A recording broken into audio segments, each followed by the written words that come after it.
All people in their lives strive for some dream or goal. For example, to become rich, influential, or to comprehend the truth and meaning of life. But some people are not like everyone else. This man wanted to be strong, and this desire for strength remained with him even in his second life. In this fight, we see one man fighting against a large crowd. They shouted at him, asking if he knows who they are. The men got tired of the boy's strange movements and decided to attack him all at once. However, he manages to avoid being surrounded by them and uses a special fighting technique called capoeira. He managed to knock one of the men down. The remaining men decide to team up and attack him, thinking that he will not withstand their attack. But he surprises them with a series of kicks using basic taekwondo techniques. One of the men insults him, calling him an insolent boy and telling him to prepare to die by an axe. But instead, the boy uses another capoeira kicking technique and defeats all his attackers. He laughs at them and asks if it was the best they could do. One of the men complains that the unknown fighter is keeping them at a distance with his strange movements. The boy tells him to shut up and accuses them of starting the fight when he was just minding his own business. He attacks them again and warns them that they are all in big trouble. They are very scared and decide to run away because they think he is a demon. Their leader beats one of his own as he tries to escape and calls him a worthless man. The leader then tells the young man that his skills are just tricks, and he cannot defeat a real master with these dirty tricks. The leader explains that the strength of a true master depends on how he uses his inner energy. He wants to show the boy how it's done, so the leader attacks the boy and challenges him to try to block his movement with his monkey jumps. But the boy uses his boxing and cross-punching techniques and punches the leader right in the face. The young man asks the leader what he was talking about all this time. A boxing ring appears in his memory where two boxers are fighting, and the audience applauds loudly and expresses their delight. The announcer announces that Master Perfect, Kang Sang-hyuk, is back with a powerful cross-counter punch that lands straight at challenger Darrow Antheo. Darrow Antheo is knocked out, and the commentator states that Master Perfect has won again with a record of 432 victories and 18 defeats. They announce the champion's name, Kang Sang-hyuk. They wonder who can stop this incredible winning streak. The reporter congratulates Kang Sang-hyuk and says that he has overcome false news that his health is deteriorating. He defended his title again. The reporter asks, Kang Sang-hyuk mentioned in a previous interview that he had something to say. Tell me after this match, you will leave. Is it true? Kang Sang-hyuk confirms this, saying that it is true. He then tells them that this match will be the last of his career. All the reporters are surprised and ask if there is a reason for this sudden decision. Another reporter wonders whether Kang Sang-hyuk's selection is related to rumors about his deteriorating health. Kang Sang-hyuk tells them it's true when asked about his health problems, explaining that he has serious health issues. Champion Kang Sang-hyuk's manager, who is sitting next to him, asks the reporters to let him explain everything. The manager explains that long matches and intense training cause Kang Sang-hyuk's body to rapidly deteriorate. Reporters understand this, noting that Kang Sang-hyuk has been involved in the sport for 30 years and competes in very difficult mixed martial arts competitions. Kang Sang-hyuk holds the record as the longest-serving champion, and everyone is wondering if this is the end of Mr. Perfect. The manager then announces that due to champion Kang Sang-hyuk's health, they will end the interview here. Kang Sang-hyuk thinks to himself of Mr. Perfect, a nickname he earned after becoming a legendary figure in the world of mixed martial arts. From early childhood he demonstrated incredible success in martial arts. He is trained in many martial arts, such as boxing, Muay Thai, Taekwondo, wrestling, and many more. Kang Sang-hyuk became a champion just 3 years after he began his mixed martial arts career. He was unbeatable with an amazing winning streak and many records, but now Kang Sang-hyuk has been involved in the sport for more than 30 years, and he has to accept it. He defeated everyone in the ring, but time defeated him. He is seriously and incurably ill. The treatment will take a long time, and the result is unknown. Kang Sang-hyuk's heart wants to continue fighting, but his body can't keep up. Fate has robbed Kang Sang-hyuk of any reason to continue living, and he wonders what he has left. Kang Sang-hyuk has always been lonely in life, and it looks like he will remain lonely in death. There is no point in living any further. Isn't it better to die now, invincible and in the rays of glory? The light is fading. A century of lawlessness, chaos, and endless wars. The Jun kingdom spread across the land and fought with those around it. Even though the Jun kingdom was not as strong as some other major countries, it was very resilient. This was due to the technique of spiritual development that came from India and was taught by Bodhidharma. They combined this with fighting skills to create martial arts. Other countries often tried to control and suppress groups that practiced these martial arts, called Murim schools or sects, but the king of the kingdom Jusan, saw that these Murim sects had valuable power that could help them win wars and therefore supported and protected them. Jusan's successor, Juseong, continued this support and even made an agreement that the royal family and the Murim sects would not attack each other after the continent was unified, which eventually led to the Jun kingdom becoming the most powerful and marked the beginning of the golden age of the Murim sects. However, from time to time, conflicts arose between the traditional sects and the demon cult, which was supported by the dominant religion of the time, the White Lotus, leading to a cycle of good and bad times throughout history. The boy learns all this from a book called Juke Jin, Book 2, and after closing it, he finds Murim's history very interesting, especially the part on martial arts. Just as the cleaning lady comes in and asks him, Yun Wei, if he is here again, reminding him that they can't let him sneak in all the time because the king will be upset. Yun apologizes and says he thought it might be awkward for her, but she tells him that this is her job, and asks him to let her know in advance next time, to which Yun agrees and says he understands. When the woman asks Yun where he's going now, he says he's going to play again today and might be back a little late, prompting the lady to remind him to come home before dinner, which he assures her not to worry about before running away. The woman watches him leave and comments on why boys his age have so much energy, adding that every time Yeon leaves she worries he might get into trouble, a sentiment the man nearby agrees with, saying he is also worried and, in fact, thinks that the young master from the Golden Tiger Wall will be worth a lot of money, so he hopes that no one else will have time to kidnap the boy.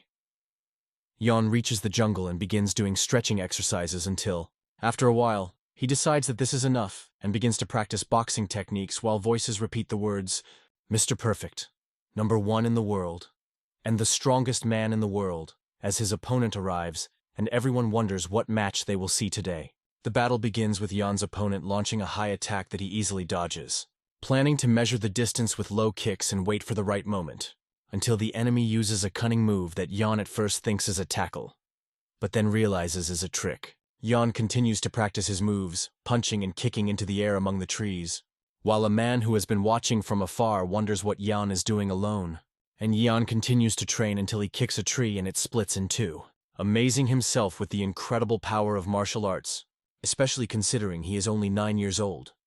In his thoughts, Yeon reflects that 9 years have passed since he was reborn in this world of Murim with memories of his past life, and he wonders if this world is a dream or reality and whether the person he was in the past is his true self or who he is now.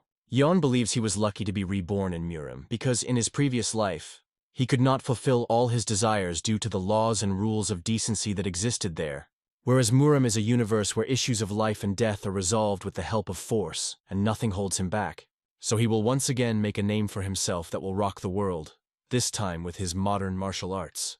The man who is watching Yeon is shocked and exclaims that it is impossible for a child to have such power. So Yeon comes closer, notices he had an observer, and asks the man why he was secretly watching him, to which the man replies that the boy's father ordered him to monitor his son's safety. Yeon then mentions that he thinks the man saw all of the training, and the man apologizes for this. Yeon thinks to himself that the situation is not good, as he is worried about what might happen if his father finds out. Yeon's father is the leader of the Golden Tiger War, one of the 10 largest business clans with a lot of power in the Central Plains business scene. Although they rank last among these clans, they have a good reputation for their generosity and adherence to the dominant religion. Leader Yan Jeho had 2 daughters from his only wife and a son named Yan Huitai. Leader Jiho asks his son Yeon if it's true that he practices martial arts, which is practiced by bandits and rabble, and Yeon denies it, saying it wasn't him. However, his father gets angry and wonders if Yeon would dare to lie, telling him that he heard about him rolling on the floor and practicing punches and kicks, before asking if this is the kind of martial arts that random street thugs use. Yeon responds by saying that these are advanced techniques that will soon be called by his name and that he learned them from a certain master, but his dad tells him that if he's going to lie, at least make it believable, leaving Yeon disappointed that his father didn't believe him. His father tells Yeon to stop talking nonsense and says that if Yeon wants to study martial arts, he should do it like an aristocrat, not a beggar, suggesting they find him a good master, and even mentioning the nearby Manhwa school, before asking if Yeon wants to become a novice there. Yeon refuses, saying he doesn't want to, and adding that the martial arts he learned are amazing and advanced, no worse than what they have. The father's anger flares when he demands an explanation from Yeon for his seemingly absurd position, as he cannot understand this sudden change in Yeon, who has always been an obedient son. In response, the father states that he will send Yeon to Mount Hua in 10 days and will not tolerate any objections. However, Yeon has a proposal and asks his father about the real reason he was sent to the Hua Mountain sect, suspecting that his father has acquaintances. Yeon proposes a bet. His father must find a martial artist from Mount Hua to come and fight him, and then the father will see that his son has nothing to learn at school. If Yeon loses, he vows to obey his father's orders without question. But if he emerges victorious, the father will not interfere with his studies. The father, with a sly smile, agrees to this bet, believing that he has caught his son in a trap, and they give each other their word as men and seal the deal. But Yeon realizes that his father has more on his mind than meets the eye, and the father notices Yeon's determination, but believes that there is no way Yeon can win, as his opponent will be none other than the disciple of Ki-hukdo, the first elder of the Hua Mountain sect known as the Plum Blossom Warrior, a fighter who is very strong in battle and almost on par with a top-notch fighter. In a separate instance, a girl attacks a boy, and there is not the slightest fear on her face but only confidence in victory. Despite her efforts, the boy skillfully parries her attacks, calling them the Mount Hua crossblock. She decides that she did not put in enough effort and resolves to make every effort, using the stab fighting technique while the boy uses the 6-step sword. But she decisively defeats him, and he praises her for getting stronger every day, even suggesting that she may soon become the first bud of Mount Hua. Grateful for his support, her friend Kang Yunwa promises to work even harder, and their teacher, watching from the sidelines, admires Yunwa's talent and personality, briefly wondering what it would be like to have a daughter. Kai Hukdo, the Plum Blossom Warrior and first elder of the Hua Mountain School, devoted his whole life to cultivating talents and did not find time for marriage and relationships. Later, Hukdo shares the news that an old friend has invited them to his home, and Yunwa is very excited, asking if she can have sweets there. Hukdo assures her that it won't be just sweets, as there will be a lot of other delicious food, and Yunwa's eyes light up as she wonders if there will be more dumplings, stating she is completely ready for this. Hukdo chuckles and agrees that there will be dumplings, but also mentions that there is one condition, explaining that his friend's son, around the same age as Yunwa, is learning some strange and low-grade martial arts, and that the friend is worried and wants Yunwa to teach his son a lesson and convince him to stop studying martial arts this time around. Hukdo then asks Yunwa if she can do it, and she enthusiastically agrees, saying that she will teach him a lesson. Several days have passed, and the people at the Golden Tiger Wall training ground are discussing the upcoming battle with the Mount Hua disciple, with concerns arising about Yeon's chances, as it is rumored that his opponent is an aspiring martial artist from the Mount Hua sect, while Yeon's father silently believes that Yeon needs a major setback to bring him to his senses. When Hukdo arrives with Yunwa, he apologizes for the wait, and Yeon's father asks if their accommodation was suitable last night, with Hukdo expressing gratitude for the hospitality, and Yunwa also thanking Yeon's father. Yeon is outraged that he is being asked to fight a child, but Yeon's father reminds him that he is a child too and suggests starting sparring now that the introductions are complete, which Hukdo agrees with, asking Father Yeon to take a seat in the audience. Hukdo clarifies that since this is a competition and not a fight to the death, the swords will be wooden, and it is strictly forbidden to inflict serious injuries on the enemy, stating that the moment one of them admits defeat or falls unconscious, the other will be declared the winner, and assuring them that if they feel there is a risk of serious injury, they will stop the match immediately. Having established the rules, Hukdo announces the start of the match between Yeon and Kang Yunwa. Yunwa introduces herself as Mount Hua sect's 4th-ranked novice, Kang Yunwa, and explains that she will use the 6-sword combination technique, while Yeon introduces himself as Yeon Huitae and strikes a strange pose. Yunwa wonders about Yeon's strange posture and behavior, believing that in a training match it is customary to represent one's sect and martial art, and decides that her opponent is too arrogant, so in response she decides to try her best and win. Yeon expects her attack, and Yunwa uses her 6-sword combination technique, while Yeon doesn't use anything, and just goes ahead, though Yunwa finds Yeon's approach pathetic, seeing him as a child without strategy or calculated movements, and believes that victory is in her hands. As they begin to wrestle, Yeon puts his wrestling skills to use and quickly defeats Yunwa on his first try with a takedown, where no wooden sword will help, as the enemy is fast and strong. Yeon's father, Teacher Hukdo, and other spectators are amazed at such a quick and convincing victory, as they've never seen anything like this, and when Yunwa protests, claiming that this is not martial arts but street fighting, Yeon counters by saying that winning is all that matters in a fight. Mr. Perfect is not just a champion.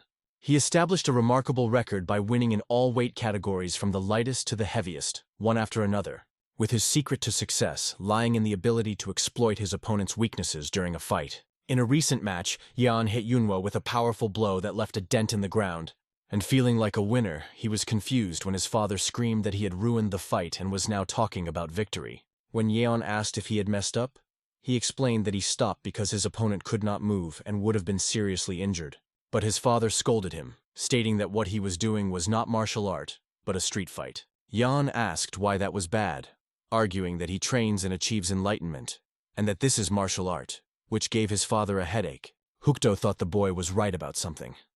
It was amazing that Yeon could control his internal energy so well at such a young age. But as a martial artist, he could not consider their activity a real fight.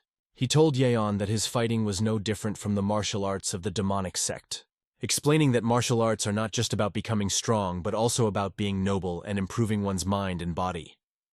In response, Yeon asked Hukdo what the difference was between the invincible demon, a master of traditional martial arts whose fame spread decades ago, and the king of eccentricity and nobility, who came from a demonic sect but fought nobly and honestly, which confused Hukdo and made him ask Yeon to repeat himself. Yeon elaborated that 80 years ago, the experienced and respected martial artist Invincible Demon, Bang Seong, was a member of an ordinary martial arts group but later discovered an abyss of evil within himself, learned forbidden and evil ways of fighting, and used them to kill many people. These forbidden paths were in a secret book that discussed controlling bad desires to become a better person. But Bang Seong misunderstood it, which made his evil desires worse and turned him into the greatest villain of his age. In contrast, the king of eccentricities and nobility, Pyok Yunmi, always enjoyed people's love as the leader of a street group who wanted to become super strong in martial arts and rank among the top 100 martial artists, with strict laws reigning in his group. Yeon then asked Hukdo if learning the rules of martial arts makes one normal, and Hukdo believed Yeon's words made sense, wondering if he had been unfair in his thoughts all along, as he had believed that those who follow strange paths seek only power, while those on the right path aim for self-improvement and honor. But now he was not so sure. Yeon was puzzled by how seriously Hukdo was taking this, assuming everyone has their own likes and dislikes, when suddenly Hukdo received enlightenment, surrounded by a blue glow, and though someone congratulated him, saying it was great for their martial arts group, Hukdo downplayed it as not a big deal, stating he had just realized he still had to study and study if the boy could do it in a dispute. Yeon found it corny, like in teen mangas, and wondered how Hukdo achieved enlightenment because of what he said. Then asked Hukdo if he had won their sparring anyway. Hukdo hesitated but agreed, so Yeon excitedly told his father he had won the bet, which upset Father Yeon, who firmly believed in keeping promises. Hukdo thanked Yeon for helping him gain enlightenment, and then asked if Yeon was ready to fight him. And though Yeon was annoyed and asked if it was necessary, his father scolded him, saying it was a rare opportunity to see the incredible martial arts of the Manhwa sect up close. Hukdo added that if he was satisfied with their fight, he would reward Yeon, explaining that since Yeon seemed to have only learned one specific technique, he would help him learn any other technique he wanted if he was happy with the fight. Yeon was excited and asked if Hukdo would really help him learn any technique, which Hukdo confirmed, though it depended on how the fight went. Yeon then asked what would happen if he defeated Hukdo, who deep down thought it was very self-confident for a child not yet 10 years old but still agreed, adding that if Yeon defeated him, he would be indebted to him. Yeon realized this was a great opportunity to learn a new technique and have a powerful elder from the Hwa Mountain sect owe him, though he noticed Yunwa and felt a little sorry for her. When Hukdo prepared to fight and asked if Yeon was ready, Yeon took an unusual pose and confirmed, beginning a battle where both fighters appeared unusually still, making the atmosphere quite serious unlike the previous match. Yeon admitted Hukdo was a formidable martial artist as he sensed his inner strength and saw his aura, deciding he must get into close combat and contemplating whether to feign an attack and retreat, but concluded such a half-hearted maneuver would not work, and that he needed to cross the boundaries of the enemy's aura. Understanding that weaker fighters often win by taking some damage to land a more powerful blow, Hukdo was surprised, thinking Yeon could really see the boundaries of his aura, so he decided to scare him a little by increasing the aura, shocking Yeon, who said it was impossible for the aura to be increasing. Hukdo told Yeon that if he was just going to stand around and be afraid, he should give up and become a kid again, even trying to hit Yeon with the weapon. But Yeon continued to dodge with footwork Hukdo found quite interesting as he moved unpredictably and anticipated Hukdo's attacks. Yun realized Hookdo wasn't taking it easy on him because he was young, as he used both real and fake moves with a lot of aggression. So Yun believed if he kept moving like that, he might find an opportunity to attack, getting down and saying, "This is it!" as he tried to hit Hookdo, but a sword blocked his blow, leaving him hanging on it in a lot of pain without making a sound. Hookdo admitted that if Yun continued to improve, he would become incredibly skilled, feeling the need to teach him a lesson of failure to help him grow. But then suddenly, Yun grabs Hookdo's hand, saying that it's his turn and he wants to answer with dignity, using wrestling techniques. Hookdo realizes that Yun is willing to sacrifice a little to deliver a powerful blow, a strange technique that Yun's father also notices. Yun uses a jujitsu technique called the elbow punch, realizing he has caught Hookdo. No matter how experienced Hookdo is, once trapped in this submission hold, it is difficult to escape. However, Hookdo pushes Yun hard with his hand, making Yun wonder how strong Hookdo's inner strength is, before Hookdo picks him up and throws him to the ground with force. "Help! The child is being killed!" is the last thing Yun thinks before he passes out. He later wakes up in his bed, his body bandaged and in pain, realizing he has lost the fight. Although disappointing, Yun believes the experience brought him benefit, as everyone has moments of victory and defeat, and one shouldn't give up even when upset about losing. Someone outside then announces that Yun is finally awake, and they enter. It is Hookdo. Hookdo asks Yun how he felt, and when Yun tosses the question back, Hookdo says, "Losing for the first time in your life is pretty bittersweet, right?" Yun replies that this is not his first loss, surprising Hookdo, who didn't expect to find someone so experienced. Hookdo tells Yun that if he intends to follow his own martial path, he has options, and asks if he trains to become stronger or just for the excitement of battle. Yun replies that he just wants to enjoy the fight and believes it is more effective to improve existing martial arts than to learn completely new ones. Hookdo then asks why he avoids studying those existing arts, noting they have their own strengths, and questions if Yun is willing to give up those benefits. Yun realizes Hookdo is right, and that he was stubborn to ignore this world's well-developed martial arts in favor of his previous life's modern techniques. Understanding that criticizing Elderkey Hookdo before the fight was a contradiction, Hookdo finds Yeon truly charming as he gains enlightenment, and is excited to see how much stronger he will become when they next meet, wishing him all the best before leaving after Yeon stands to thank him, and accept an invitation to visit Mount Hua next time. 10 years later, the youngest master of the Golden Tiger Wall has grown into a respected teenager. Yun goes outside, realizing it is incredibly bright, perhaps because he has not been in the sunlight for so long after his isolated training, which lasted longer than expected, but during which he managed to reach the highest peak level. After the fight with the schoolmasters, Yun broke free from his father's control and continued practicing modern martial arts while working on his internal energy. Now, having finished a whole year of isolated training and returned home, he goes to his father, who is drinking tea, and announces his return. His father confirms it and then unexpectedly tells him to get out of the estate, wondering how long Yeon plans to train without doing anything else, and believing that now that he is older and stronger, he should explore the world and travel, with the deep-down hope that his son will get married. Yeon explains he wants to continue training to become stronger for unforeseen circumstances, fearing encounters with groups of martial artists while traveling. His father hits him on the head in frustration, asks if he's joking, and wonders why martial artists would travel in groups, stating that at Yeon's peak level, he will be respected anywhere. He then tells Yeon to visit his sister from the Nangong clan, and introduce himself to her relatives as a first step, noting that the Sword Emperor Nangong Jojian resides there and might accept a duel request. Yeon agrees, and his father orders him to leave the next day, which surprises Yeon. The next morning, Yeon informs his family and everyone at the Golden Tiger Wall that they won't see him for a while, though he will send updates. Everyone advises him not to forget to eat, to use a carrier pigeon if necessary, and to take care of himself. Traveling around Jianghu is something Yeon never tried in his previous life, and he knows there are many strong people in Murom who should wait for him, believing he will soon become the strongest man in Murom. Yeon has a special glove that turns into a blade when he activates it, and he was a little worried because he had asked for this equipment himself, but it works fine. While in the forest, Yeon looks around and says that he has finally gone on the trip he dreamed of to Janaga, finding it really quiet, which leads him to a thought. He decides to fly and flies high into the sky, wondering if he should go faster. When he reaches the entrance to the city, a long line of people is waiting, and one man in line wonders why there is such a long line outside the small town, thinking that if he knew Qinggong he could fly in and skip the line. The man behind him tells him to be realistic, saying that people can't really fly.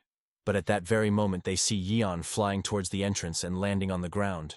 Yeon notes that Qinggong is really useful and asks where he is, to which the man explains that it is one of the 3 largest cities in Henan province. Yeon then asks how to get to Anhui province, and the man advises him to go to Liang, suggesting that if Yeon is not in a hurry, he should stay here for a while and enjoy a good meal at an inn known for its delicious dishes. The man then suggests to Yeon, "How about we give it a try?" Yeon responds by saying that he will stay here today and thanks the man for the information. And the man in turn expresses his gratitude to Yeon for showing them the amazing sight. Meanwhile, 2 men nearby ask each other if they saw this, with one confirming it and saying that it is quite obvious from what Yeon is wearing, and the man tells the other that their leader will really like this. In a tavern, 3 men chat while enjoying their meal, and one of them asks the others if they have heard of someone called the Tyrant in phantom armor. King Mu Kyun, with the second man replying, "Of course, Mu is one of the top 100 martial artists." The first person agrees and asks if they know about Mu, explaining that the Phantom Armor Tyrant King's disciple must visit the Nangong clan. The third person asks about the purpose of the visit, and the first person reveals that the Phantom Armor Tyrant King owes a huge debt to the Sword Emperor, Sir Nangong Jujun, which is why he sends his disciple to bring him a gift, and as a result the Nangong clan prepares a formal reception for the disciple. Yeon overhears their conversation while chewing his food, and wonders if the Phantom Armor Tyrant King's disciple is also heading to the Nangong clan. Thinking that if things go well, he will be able to see the Phantom Armor Tyrant King's martial arts. Suddenly, troublemakers arrive at the inn and demand that a path be cleared for them, causing the 3 men who were talking earlier to wonder why these troublemakers are here and decide to run away to avoid any trouble. The troublemakers start kicking the door and breaking it down, and their leader, Kwang Suak, announces that the Dark Heaven section will take control of the inn from now on, assuring everyone that if they cooperate, nothing bad will happen. While people are wondering why a supreme martial artist is in such a place, Kwang calms them down, saying that they are here to meet the disciple of the Phantom Armor Tyrant King, leading some men to wonder if the disciple of the Tyrant King in the Phantom Armor is really here. While Yeon thinks to himself that he doesn't know who that disciple is, but that person will be in trouble, because these troublemakers are after him. Kwang approaches Yeon and calls him the disciple of the Tyrant King in Phantom Armor, asking him to come with them, which surprises Yeon so much that he spills the water he was drinking. And he tells Kwang that he is not the disciple. Kwang insists that Yeon shouldn't pretend not to know, saying that it would be stupid not to recognize him in that armor, and he convinces Yeon not to worry, promising to spare his life if he gives up the gift meant for the Nangong clan. While Kwang thinks to himself that by taking the elixir of heaven's ascension that Yeon possesses, he will reach the level of supreme peak, and then this region will belong to him. Yeon realizes that talking to Kwang and his men probably won't work because they seem stubborn, so he decides he has no other choice and gets up to leave, prompting one of Kwang's men to say that Yeon is trying to escape. But Kwang asks if he really looks like he's running away, and Yeon looks back and invites them to come with him. They find themselves in a place among the trees, where Kwang tells Yeon that it is not too late and asks him to give the elixir of ascension to heaven. But Yeon yells at Kwang to shut up, insists once more that he is not the disciple, and attacks. This angers Kwang, who asks Yeon if he even knows who he is dealing with and threatens to kill him because it seems like Yeon wants to die. Kwang then attacks with all his might, telling him to die, but Yeon manages to dodge and counters with a powerful blow using the spin kick back elbow technique, throwing Kwang into a tree and breaking it on impact. Kwang's men are shocked and wonder how Yeon could send a supreme martial artist flying with just one blow, and Yeon yells at them, asking what they're looking at and warning them that they are in trouble too, which causes the men to start screaming at each other to run away because they think the Tyrant King's disciple in the Phantom Armor is causing chaos. The next day, 2 men are talking again at the hotel, with one wondering what happened to the disciple yesterday, and the other saying he's curious too. The first man explains that since Yeon was taken away by the first martial artist, Invincible Single Shield, and his followers, he doubts that Yeon escaped without getting hurt. And another man suggests telling the authorities, although it is too late, and he feels sorry that a young man like Yeon became a victim. While the first man worries about facing retribution if the troublemakers find out they were discussing it. Suddenly, a man enters the hotel and shouts, "Big news!" And when the men ask him what happened, he informs them that the invincible Solitary Shield and his group were defeated by the disciple of the Tyrant King of the Phantom Armor, adding that the amazing thing is that they are all alive but their energy has been destroyed, leading people to wonder if this is even possible. Another man says it's impressive to be able to stop criminals without killing them, and that Yeon is truly the young dragon who represents honor and justice, so people rejoice at the appearance of this knightly dragon. And some think this means the elixir of heaven's ascension is still in the disciples' possession, which will be great news for Chief Satai Sek. Meanwhile, Yeon expresses disappointment that such weak people are causing problems in a dangerous place like Murim, as Kwang and his men turned out to be much weaker than he expected. However, he is sure that supreme martial artists or incredible people must be somewhere in Murim, reasoning that you never know. The child and the old man he met on the road could be the cause of a problem in this violent world, but certainly not the worthless and weak ones he encountered yesterday. Then, Yeon notices something in the trees and tells whoever is hiding to come out now. The men hiding behind the trees note that Yeon is much younger than they expected, with another saying he looks fragile and weak, and Yeon asks them who they are. One of the men asks Yeon if he has anything healthy, and if he is willing to share it with people as pathetic and weak as them. And then their leader arrives and addresses Yeon as the disciple of the tyrant king of the phantom armor, which greatly annoys Yeon, who tells them that he already said he is not the disciple.